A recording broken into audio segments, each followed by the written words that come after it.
Baseball has umpires, football has referees, and harness racing has judges.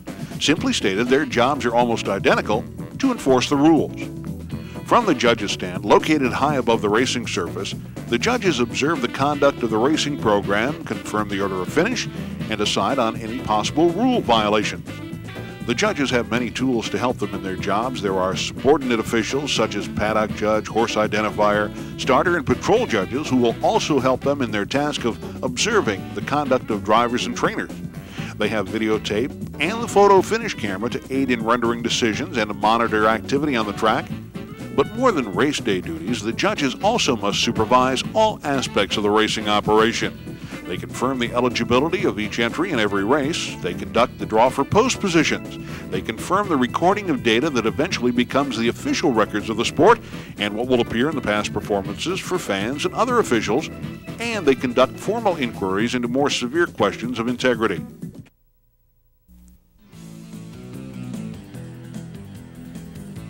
The photo finish camera, used to confirm the placing of each horse at the finish, as well as to calculate the number of lengths they won or were beaten by, is unlike any other camera.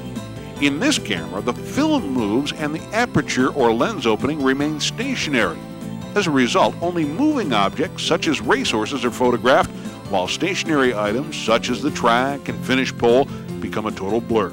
At the end of each race, the photo finish camera operator starts the camera and the film rolls past a hair-thin opening as the horses pass by. The film strip is torn from the camera and quickly immersed in developing chemicals, and an image quickly appears. The operator looks at the film strip and then projects a negative image into the judges' room. They then call the betting department to report the finish so that payoffs may be calculated. When the finish is too close to call, the judges will request a finished print of the photo. Moments later, a photograph emerges from its chemical bath. The judges use it to call the order of finish, except when it shows the horses got to the wire at the exact same time. That's a dead heat.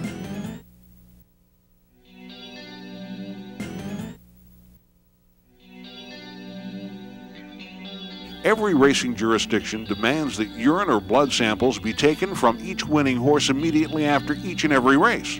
In many areas, the runner-up may also have to give a sample, as well as any horse who was beaten, if the judges believe a sample from such a horse may yield evidence of wrongdoing.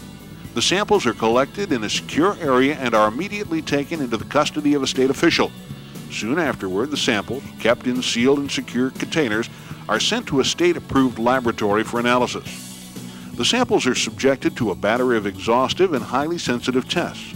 If they yield results showing nothing irregular, which more than 99.9% of the tests do, the judges at the track are notified and purse checks released to the owners of the horses involved. In the event of a positive finding, the trainer of the horse is called in for a hearing and will be fined and/or suspended for a prescribed period of time depending on the nature of the foreign substance found. A generation ago, the trainer was selected by the owner not only because that individual was good at preparing a horse for the races, but because the owner also wanted to secure that individual's services as a driver. Trainers today use catch drivers because they know they drive more, and usually better because of it.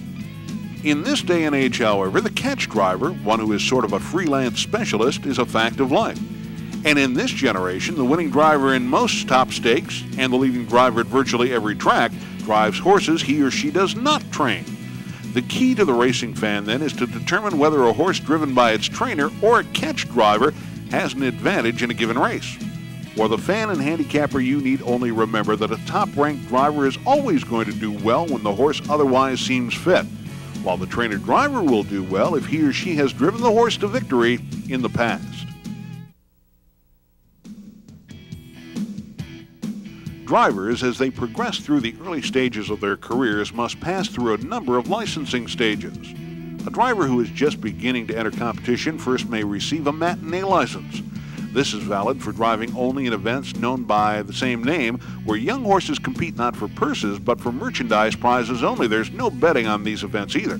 The next step, after a requisite number of acceptable drives, is to advance to a QF license, valid for county fairs or non-betting qualifying races at commercial tracks. Here again, a driver is rated by the judges, and after a certain number of satisfactory performances, is advanced to a P, or provisional license. With this license, a driver may race in betting races at commercial tracks and works toward advancement to the top classification, an A license, valid at any meet.